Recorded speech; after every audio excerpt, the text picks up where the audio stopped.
The only other contest that I really wanted to share with you guys, because I did this all the way through 2012, and then in the fall of 2012, Ed Kellogg asked me to be the target dreamer for a mutual dreaming contest. Oh, I should have said this before.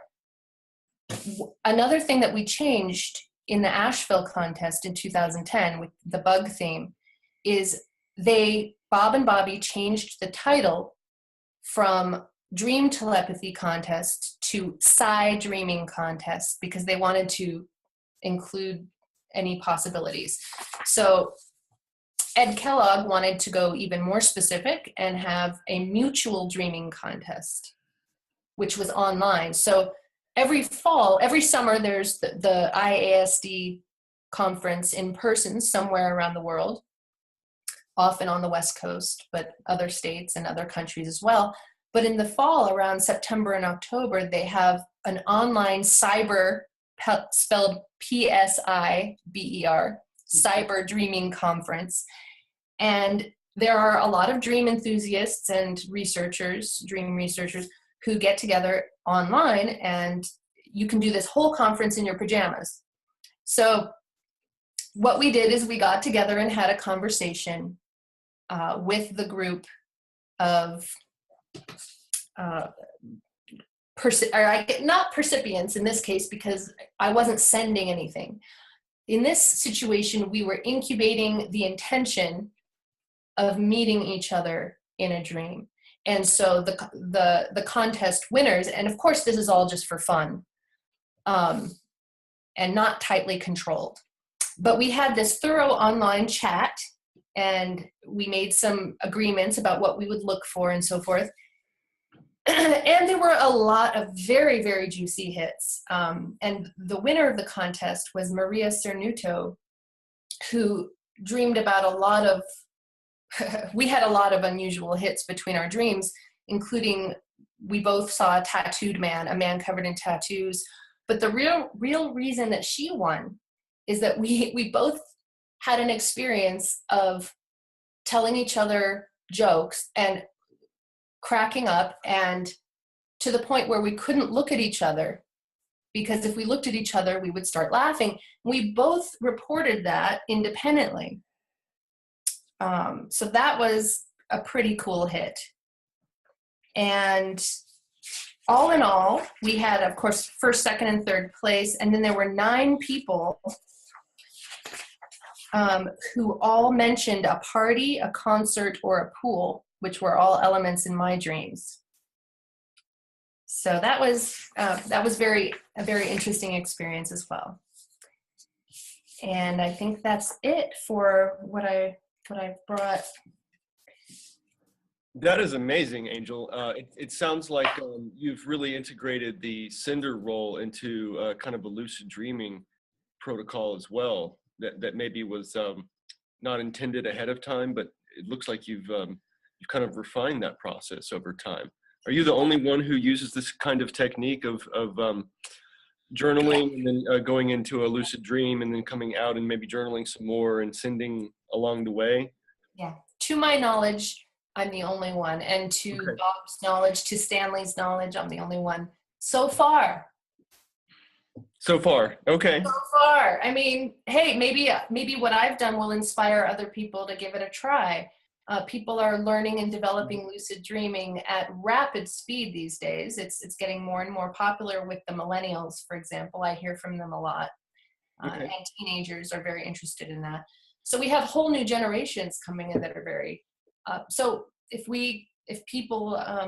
enough people develop it, there will be that other small percentage of folks like myself, perhaps, who can. Right, who can maybe add to the sender effect. I mean, it seems like the role of the sender in telepathic studies is all too often de-emphasized. It's all about the percipient, and the percipient is the one who's the psychic.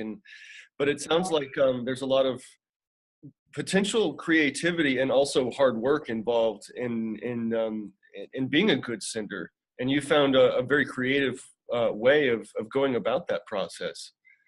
Maybe I'm just sort of suggesting that in future psi studies, involving telepathy of any kind, a dream or otherwise, that maybe some of these kinds of techniques could be more fleshed out, because it looks like you were able to elicit a lot of hit material, a lot of successes where some sort of signal was being received on the receiver's end.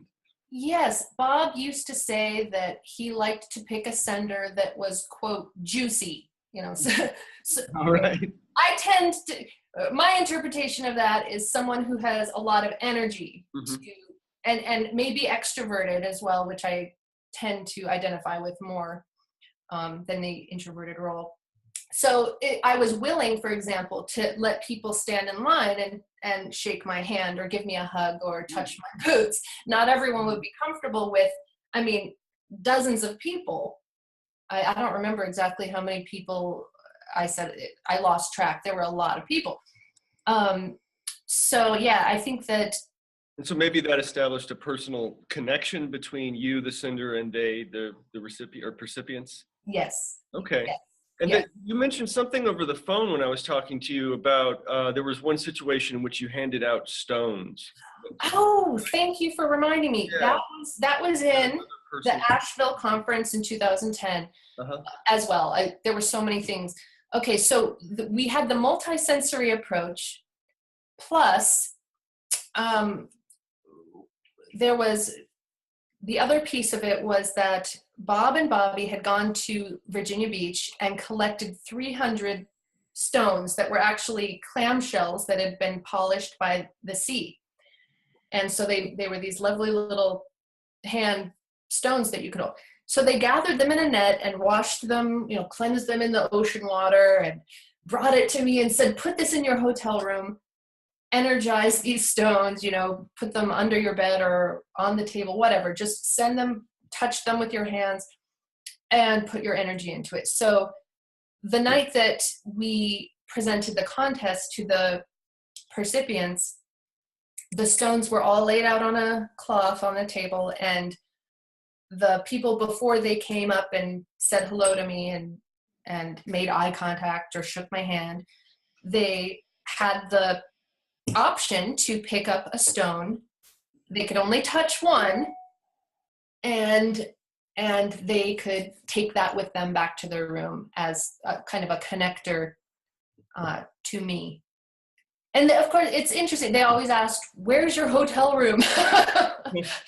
Nobody bothered me, but for people to, try and aim their receptivity to where I was sending from.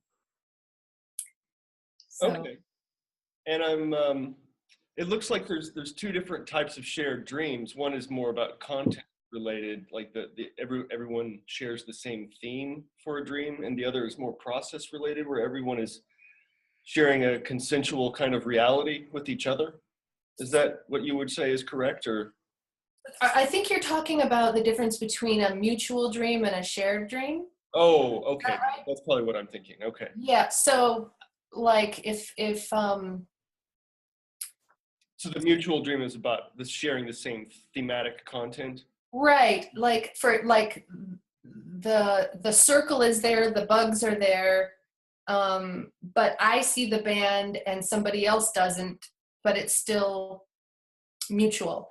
If somebody else saw the band, like if we had an exact, like if Yossi had heard me say, if Yossi had heard me exactly say it's bugs instead of it's dogs, yes, then that would have been very strong support for the idea that we had a shared dream. But as it is, it's close. So yeah, it comes down to how identical are the reports.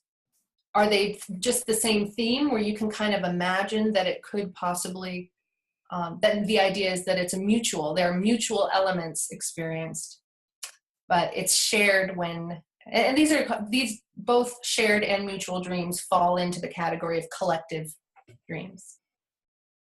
So all of this is part of what Stanley and I are teaching next quarter in the psychology of extraordinary dreams, which are all anomalous types of dreams. They're not the ordinary. there are many different kinds of dreams.